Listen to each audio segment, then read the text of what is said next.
For all we know, Iran is funding the anti-Israel protests that are going on right now outside this building. Not that many, but they're there, and throughout the city. Well, I have a message for these protesters. When the tyrants of Tehran, who hang gays from cranes and murder women for not covering their hair, are praising, promoting, and funding you, you have officially become Iran's useful idiots.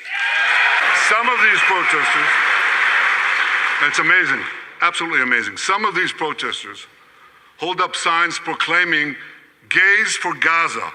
They might as well hold up signs saying chickens for KFC. These protesters chant from the river to the sea, but many don't have a clue what river and what sea they're talking about. They not only get an F in geography, they get an F in history. They call Israel a colonialist state.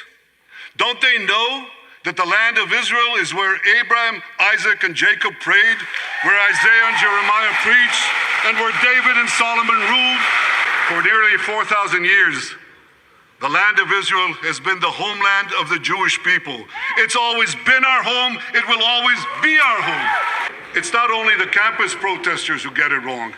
It's also the people who run those campuses. 80 years after the Holocaust,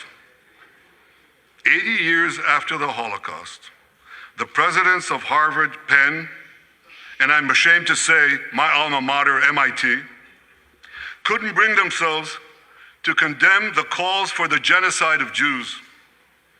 You remember what they said? They said, it depends on the context.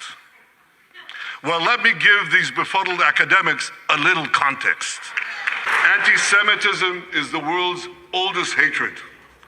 For centuries, the massacre of Jews was always preceded by wild accusations.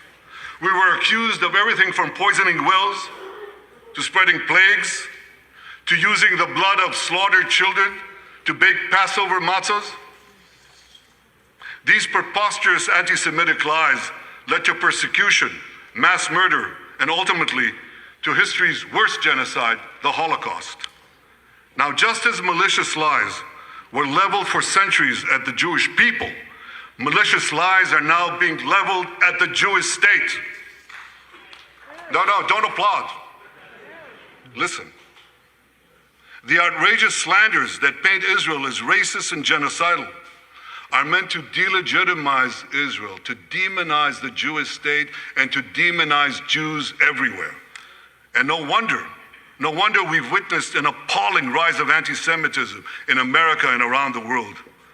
My friends, whenever and wherever we see the scourge of anti-Semitism, we must unequivocally condemn it and resolutely fight it, without exception.